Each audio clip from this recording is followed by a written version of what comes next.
ஒன்று, ஒரு நாளைக்கு 1 மணி நேரமாவது சும்மா இருங்கள்.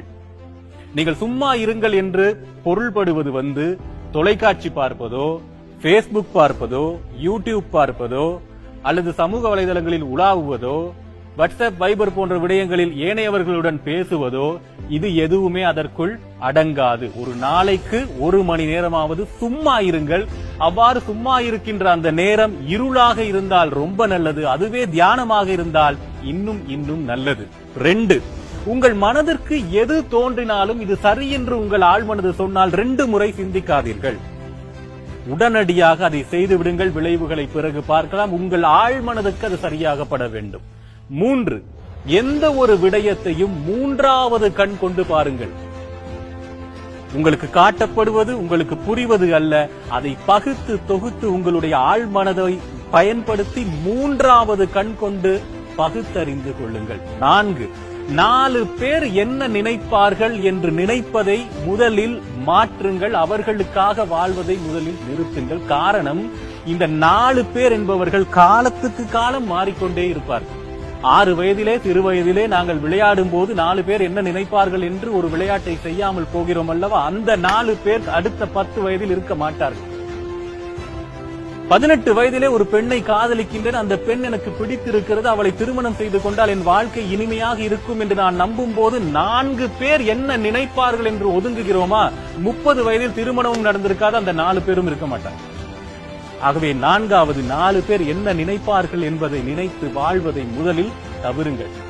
5, பஞ்சபூதங்களால் இந்த உலகம் ஆக்கப்பட்டிருக்கிறது. இந்த பஞ்சபூதங்களும் நிலம், நீர், காற்று, ஆகாயம், தீ என்ற இந்த 5 பூதங்களும் மனித உடலான எங்களுக்குள்ளும் இருக்கிறது என்பதை புரிந்து கொள்ளுங்கள். உங்கள் குழந்தைகளுக்கு புரிய வையுங்கள். சரியா? அண்டத்தில் இருப்பதுதான் பிண்டத்தில் இருக்கிறது. இந்த பிண்டம் என்ன நினைக்கிறதோ அதனை அண்டம் செய்தே தீர வேண்டும். இதை மறந்து விடாதீர்கள். 6, ஒரு நாளைக்கு 1 முறையாவது அறுசுவை உணவு உண்ணுங்கள். அதில் துவர்ப்பும் கசப்பும் கட்டாயம் இருத்தல் வேண்டும். காரணம், இன்று கசப்பே பார்க்காத ஒரு தலைமுறை வளர்ந்து விட்டது. வாழ்க்கையை உண்மையாக நேசிக்க வேண்டும் என்றால் ஒரு நாளைக்கு 1 வேளையாவது அறுசுவை உணவை உண்ணுங்கள். 7 ஜென்மங்கள் வாழ்வதாக எனக்கு தெரியவில்லை. 7 ஜென்மங்களுக்கும் சேர்த்து இன்றே வாழ்ந்து விடுங்கள். 7 ஜென்மங்களுக்கும் சேர்த்து இப்போதே இன்றே இந்த நிமிடமே வாழ்ந்து விடுங்கள். 8, இரவு 8 மணிக்கெல்லாம் என்ன அவசரமாக இருந்தாலும் சரி, என்ன தேவையாக இருந்தாலும் சரி, எவ்வளவு பெரிய பிரச்சனையாக இருந்தாலும் சரி, உங்களுடைய தொலைபேசியை, உங்களுடைய செல்போனை, உங்களுடைய கேஜெட்டை, உங்களுடைய லேப்டாப்பை, உங்களுடைய தொலைக்காட்சியை எல்லாவற்றையுமே நிறுத்திவிட்டு தூக்கி தூர போட்டு விடுங்கள். 10 மணிக்கெல்லாம் நல்ல தூக்கம் வரும். ஆழ்ந்த உறக்கம் அப்போதுதான் வரும். இன்று உறக்கத்தையும் இருளையும் பார்க்காத தலைமுறை வளர்ந்து விட்டது. மறந்து விடாதீர்கள், கொழும்புல இருக்கிற குழந்தைகளுக்கு இருட்டு தெரியாது. இது உலகம் சந்திக்கிற விஷயம். 8 மணிக்கெல்லாம் எல்லாத்தையும் தூக்கி தூர போட்டுருங்க. 9, எந்த விதமான தொழில்நுட்ப அறிவுகளும் இல்லாத ஒரு காலத்திலே, சேட்டலைட்டுகளோ பெரிய பெரிய விஞ்ஞான வளர்ச்சியோ இல்லாத ஒரு காலத்திலே தமிழன் நவகிரகத்தை எப்படி கண்டுபிடித்தான் என்று தேடுங்கள். எப்பேற்பட்ட குடியில் நாங்கள் பிறந்திருப்போம் என்பது புரியும். அதனூடாக வாழ்க்கை உயிர். 10, உலகத்தின் கடிகாரங்கள், விற்கப்படாத கடிகாரங்கள், இல்ல நீங்க இன்டர்நெட்ல போய் கிளாக் என்று சர்ச் பண்ணாலும் எல்லாமே 10 என்றே நிற்கிறதே. ஏன்?